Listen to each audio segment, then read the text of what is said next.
Mesdames, Messieurs, bonsoir. À la une de l'actualité, Christophe Lutundula donne la position ferme de la RDC sur la situation sécuritaire à l'est du pays face au refus de cantonnement et désarmement du M23 à New York où il se trouve pour assister à la 78e session de l'Assemblée générale de l'ONU. Le vice-premier ministre, ministre des Affaires étrangères, a plaidé pour l'application de la résolution 2018 du Conseil des Nations Unies pour le départ progressif de la MONUSCO. Et puis, près de 3 semaines après la répression militaire qui a coûté la vie à plus de 50 civils dans la ville de Goma, le gouvernement congolais a convoqué les familles des victimes afin de procéder à la cérémonie d'enterrement.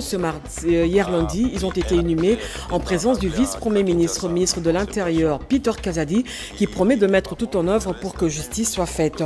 Enfin, toutes les provinces doivent bénéficier des mêmes avantages. Fini la disparité, c'est en ces termes que s'est exprimé Jean-Pierre Liaou, vice-premier ministre, ministre de la fonction publique, devant le personnel administratif public de l'État et du Baouélé lors du lancement de l'opération d'identification biométrique. Voilà tout pour les titres. Mesdames, Messieurs, bonsoir et bienvenue aux 20h. Arrivé à New York, Félix Tshisekedi prend part à la 78e session de l'Assemblée générale des Nations unies qui s'est ouverte aujourd'hui. Le président de la République va prononcer son oral ce mercredi à partir de 16h local et 21h heure de Kinshasa. Une prise de parole très attendue qui intervient dans un contexte national marqué par la tenue des élections présidentielles et législatives et par la guerre de prédation menée par le Rwanda. Sous couvert du M23, images et commentaires dans nos prochaines éditions. Toujours à New York, le vice-premier ministre, ministre des Affaires étrangères, a eu une séance de travail avec les membres du Conseil de sécurité de l'ONU.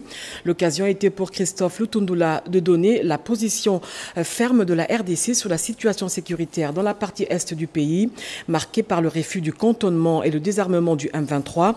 Concernant le départ progressif de la MONUSCO, le vice-premier ministre, ministre des Affaires étrangères, a plaidé pour l'application de la résolution des Nations Unies de 2018.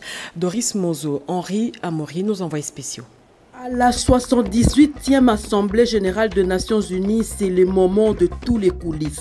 Une session qui marque une étape décisive sur la voie de la réalisation de l'agenda 2030 et de la nécessité urgente de placer les 17 objectifs de développement durable au cœur de débat. Un débat général qui tournera autour du rétablissement de la confiance et de raviver la solidarité mondiale. Christophe Lutundula Palapena Pala, vice-premier ministre, ministre des Affaires étrangères et francophonie, est tout naturellement au four et au moulin. Le chef de la diplomatie congolaise a entamé ici à New York une série de rencontres sur la question de la sécurité à l'Est et le départ de la MONUSCO. Le vice-premier ministre a rencontré tour à tour le représentant permanent de la Fédération de Russie au Conseil de sécurité des Nations unies, la présidente du Conseil de sécurité et représentante permanente des États-Unis au Conseil de sécurité qui était accompagnée de la secrétaire d'État aux affaires africaines ainsi que le secrétaire général de l'ONU en charge du département politique et opérations de maintien de la paix. Des séances de travail décisives qui ont permis au vice-premier ministre, ministre des Affaires étrangères, de donner la position ferme de la République démocratique du Congo sur la question de l'Est. Le blocage dans le processus du retour définitif de la paix, a insisté le vice-premier ministre, reste le refus du cantonnement, du désarmement de troupes du M23. Il faut aujourd'hui appliquer la résolution des Nations Unies de 2018 sur le retrait progressif de la MONUSCO avant fin 2023, comme indiqué dans la lettre adressée au secrétaire général des Nations Unies par le gouvernement congolais. Il faut que les deux commandements se mettent d'accord sur le plan de désarmement et le transfert des activités. Le gouvernement de la République démocratique du Congo va profiter pour déposer une lettre de demande de sanctions au comité de sanctions. La RDC, sous le leadership du président de la République, Félix Antoine Tshisekedi Tshilombo, ne laissera jamais rien impuni. Sachez également que le président de la Chambre basse du Parlement a présidé la conférence des présidents ce mardi, à l'issue duquel les membres de la conférence sont convenus de l'examen du projet du calendrier de la session ordinaire de septembre qui va être examiné au cours de la plénière de demain, vendredi, bien qu'elle soit essentiellement budgétaire. Sylvie Mwembo et Myriam Bodo. La conférence des présidents a été convoquée ce lundi 18 septembre 2023, conformément à l'article 60 du règlement intérieur qui régit le fonctionnement de l'Assemblée nationale. Plusieurs points inscrits à l'ordre du jour. Adoption du procès verbal de la dernière réunion de la conférence des présidents, la communication du président, examen et adoption du projet de calendrier de nos travaux de la session en cours et nos prochaines séances. Plusieurs observations techniques et d'ordre administratif ont été soulevées. Plusieurs décisions ont été prises dont le bureau est chargé pour le suivi et l'exécution de toutes ces décisions. Mais ce qu'il faut retenir dans cette rencontre, l'essentiel est que pour cette session, qui est la dernière d'ailleurs, pour cette législature, le calendrier des travaux sera écourté par rapport aux élections qui se tiendront le 20 décembre de cette année. Nous avons donné priorité de certaines matières, entre autres la reddition des comptes, le budget de la République pour l'exercice 2024 et quelques projets de ratification pour dire que les échanges ont été fructueux et tous, nous avons été d'accord pour adopter ces calendriers. De manière plus pratique, la séance plénière de ce mercredi est consacrée pour l'adoption de ces calendriers. Et le vendredi, il y aura une autre plénière. Je crois bien que ça sera pour débattre sur la reddition des comptes. Et en nouvelle, le chef du gouvernement est arrivé en Côte d'Ivoire à Abidjan. Jean-Michel Samalou Condé va procéder au lancement de la 9e édition de Makutano, ce business forum qui se tient pour la première fois en dehors de la RDC, a pour objectif de stimuler les échanges commerciaux inter-africains. Le décor est déjà planté à l'hôtel Sofitel pour accueillir ce réseau d'affaires africain qui facilite le dialogue entre les décideurs publics, privés, et cela pour la création de l'emploi. Plus de 150 personnalités prennent part à ce forum. Je l'ai dit en titre, le vice-premier ministre, ministre de la fonction publique, a procédé au lancement officiel de l'opération d'identification biométrique des agents publics de l'État. Une occasion pour Jean-Pierre Liaou de dresser un bilan positif des différentes réformes entreprises pour le redressement de l'administration publique. Cédric Kenina, Nadine Kilocho, nos envoyés spéciaux. Penser l'avenir est difficile mais vital. C'est à cet exercice que s'adonne le vice-premier ministre, ministre de la fonction publique Jean-Pierre Liaou, qui a procédé le lundi 18 septembre 2023 au lancement de l'opération d'identification biométrique des agents publics de l'État de la province de Basuélé. Toutes mes félicitations. C'est historique qui formalise la situation administrative de chaque fonctionnaire et favorise la maîtrise des effectifs et de la masse salariale. Si j'ai tenu Yakozala ici personnellement, c'est parce que d'abord le président l'a voulu ainsi, parce qu'on s'est mis d'accord sur la lutte que nous devons mener contre les disparités entre Kinshasa et les provinces, et entre certaines provinces entre elles. Comme si, dans Congo, certaines provinces sont privilégiées, d'autres provinces sont des provinces à seconde zone. Ça doit cesser. Toutes les provinces doivent bénéficier des mêmes droits, même traitement vis-à-vis de l'État. Formalisant la retraite des autres catégories des agents, notamment les enseignants, le VPM Jean-Pierre Liaou a procédé à l'immatriculation d'un enseignant symbolisé par la remise de la carte de la Caisse nationale de sécurité sociale des agents publics de l'État SANSAP pour marquer le lancement officiel de cette opération dans cette province. Ne dit-on pas que quelle que soit la longueur de la nuit, aujourd'hui le soleil est là. Le soleil est là parce que nous avons créé un système de sécurité sociale par la volonté d'un homme, Félix Antoine Tshisekedi Tshilombo. Il m'a demandé de pouvoir matérialiser cette vision. Et sous la coordination du Premier ministre, nous avons ensemble avec la SANSAP, imaginé ce nouveau système qui est en train de prendre corps, où personne ne sera plus dans notre pays laissé au bord du chemin. Nous sommes en train de faire en sorte que tout le monde puisse regarder l'avenir avec un peu de sérénité. Au cours de cette réunion d'évaluation tenue avec les chefs des divisions et de bureaux, le vice-premier ministre, ministre de la fonction publique Jean-Pierre Liaou a présenté les innovations qui sont impulsées pour impacter positivement le redressement et la modernisation de l'administration publique. Je l'ai dit au sommaire, le vice-premier ministre, ministre de l'Intérieur, a fait le déplacement de la ville de Goma pour rencontrer les familles des victimes et assister à la cérémonie d'inhumation de plus de 50 adeptes de la secte Wazalendo. Pour Peter Kazadi, le gouvernement de la République va tout mettre en œuvre pour que justice soit faite. Regardez. Kazadi Kankonde a séjourné ce lundi 18 septembre 2023 à Goma. Le ministre national de l'Intérieur est venu honorer la mémoire des victimes du carnage du 30 août dernier. Aussitôt arrivé, il a réuni les membres du comité provincial de sécurité avant de changer avec les familles des victimes. De commun accord, les modalités pour l'inhumation des corps ont été arrêtées, a indiqué leur porte-parole. Pour les disparus, nous avons sollicité auprès de l'autorité de mettre en œuvre les mécanismes pour essayer de retrouver certaines personnes qu'on peut encore retrouver, si possible.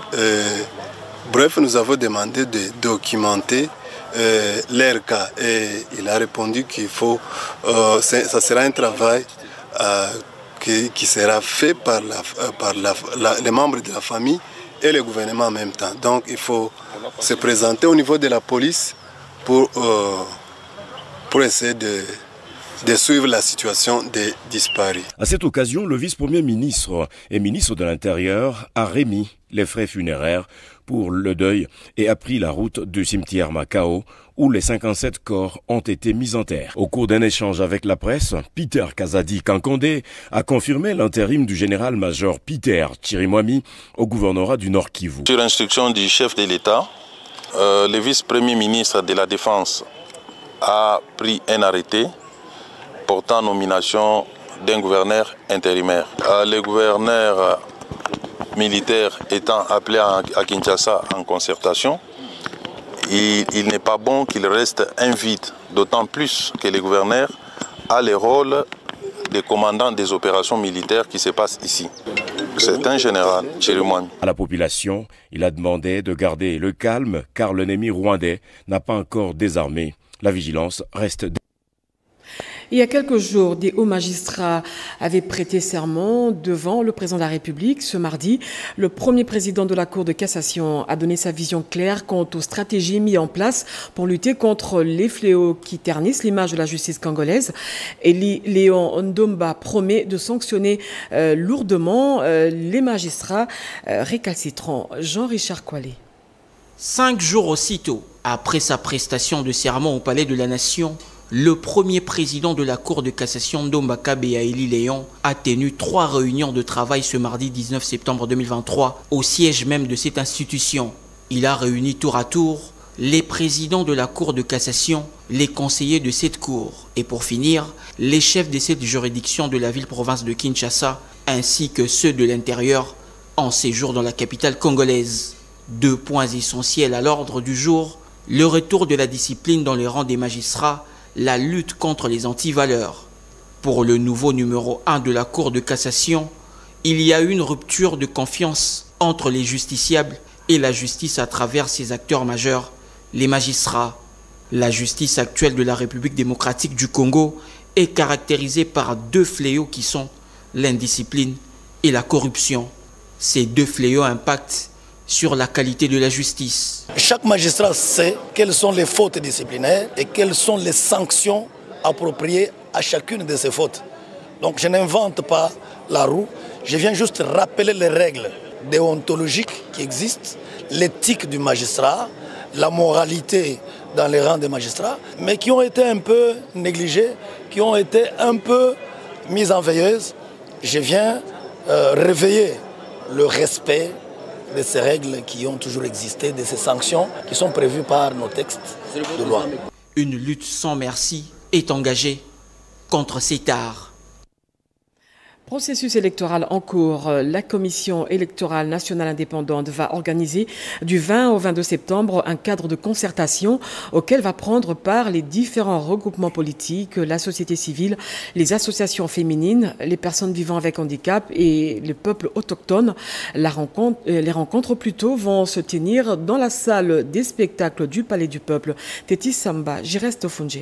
Mesdames et messieurs les mandataires et représentants des partis et regroupements politiques, mesdames et messieurs les représentants de la société civile, mesdames et messieurs les représentants des jeunes, peuples autochtones, des personnes vivant avec handicap, dans sa logique de maintenir les échanges permanents avec les parties prenantes au processus électoral. La Commission électorale nationale indépendante est heureuse de vous convier au cadre de concertation qui aura comme thématique la présentation du cadre légal et réglementaire de la publication des listes provisoires des électeurs et de bureaux de vote, la présentation du cadre légal de l'accréditation des observateurs, des témoins et des médias, mais aussi la présentation du dispositif électronique de vote. Le programme y afférent se présente de la manière suivante. Mercredi 20 septembre 2023, cadre de concertation avec les partis et regroupements politiques. Le jeudi 21 septembre 2023, cadre de concertation avec la société civile. Et le vendredi 22 septembre, cadre de concertation avec les femmes, les jeunes, les personnes vivant avec handicap et les peuples autochtones. Toutes ces rencontres auront lieu dans la salle des spectacles du Palais du Peuple à 8h30. Sachez également que le directeur général de la RTNC s'est entretenu avec le directeur général de la zone Afrique de StarTime, Sylvie Elengue, et son hôte ont visité la concession où sera érigée dans les prochains jours la polyclinique moderne de la RTNC. Dada Chabani. La radio-télévision nationale congolaise RTNC, pilotée par Sylvie Elengue Nyembo, est à l'ère des numériques et des renaissances. L'utilisation de ces matériels de technologie de pointe et son partenariat avec les médias internationaux et des bouquets numériques de télédiffusion fait de la RTNC, la chaîne nationale, une chaîne compétitive dans le monde du numérique. Pour maintenir ces caps, le directeur général de la RTNC, Sylvie Elengue Nyembo, est décidé plus que jamais de raffermir la coopération technique avec ses médias partenaires. La visite du directeur général de la zone Afrique des StarTime auprès du directeur général de la RTNC s'inscrit dans cette optique. Cette visite a permis d'échanger sur les partenariats entre les deux entreprises de presse scellés il y a des années. L'une des clauses de ces contrats signés par les prédécesseurs du directeur général, Sylvie Elengue Nyembo, avait confié la gestion de quelques patrimoines immobiliers de la RTNC à la gestion des StarTime. C'est le cas de la concession de la RTNC qui à l'époque logeait les stagiaires des lycéens, communément appelés actuellement Tingi Tingi. Sur ce site, Madame le directeur général de la RTNC, qui tient à la restitution de ces terrains à la RTNC, compte construire une polyclinique moderne. C'est pour la prise en charge médicale du personnel. Elle a par la suite, avec son hôte, visité cette concession. À l'issue de la visite, les deux personnalités se sont exprimées tour à tour. Tout le monde savait que RTNC et StarTime, c'est un partenaire depuis longtemps. Aussi, c'est comme la première fois que je visite ici. Je voudrais d'abord saluer Madame la directrice générale et puis aussi pour connaître la difficulté que les deux parties ont rencontrées. Aussi, on a échangé beaucoup pour trouver des solutions. Très bientôt, on va respecter des contrats qui a précisé, surtout des articles qui bénéficient des deux parties. Ce que je peux faire, c'est qu'on va avancer et résoudre le souci de la RTNC. C'est de remercier StarTime de nous avoir visités aujourd'hui. L'objectif, c'était de redynamiser la collaboration qui a existé entre nos deux parties, c'est-à-dire RTNC et StarTime depuis 2011. Nous nous sommes engagés conjointement à mener des projets ensemble et aujourd'hui, c'est une étape de plus que nous franchissons, c'est celui de raviver cette collaboration et cette fois nous passons à la phase opérationnelle. Juste après, Sylvie Elengue a reçu une délégation de l'Institut supérieur d'informatique, programmation et analyse pour la formation des agents et cadres de la RTNC. La nouvelle équipe dirigeante de l'Institut supérieur d'informatique, programmation et analyse, ISIPA, conduite par son président directeur général, Martin Ekanda Odimba, a effectué une visite de courtoisie auprès du directeur général de la RTNC, Mme Sylvie Elengue Nyembo. Les deux parties ont échangé sur les possibilités de renforcer leur partenariat qui existe depuis plusieurs décennies. La RTNC, c'est un partenaire de l'ISIPA de très longue date. Donc nous sommes venus aussi féliciter Madame la DG pour sa nomination, ainsi que lui présenter la nouvelle direction de l'ISIPA que j'ai pilote. En tant que partenaire, nous avons évoqué d'autres sujets et un plan de travail que nous allons réaliser ensemble. L'ISIPA forme des informaticiens et des cadres en sciences commerciales et financières sur 2 cycles, à savoir licence et master. Nous sommes là pour également rassurer tous les parents, les étudiants, parce que si l'ISIPA existe, c'est d'abord par rapport à nos étudiants, les futurs cadres de demain que nous formons. Il y a eu un programme, un calendrier qui a été élaboré en fonction des demandes que nous avons eues de nos étudiants. Donc nous cheminons bientôt vers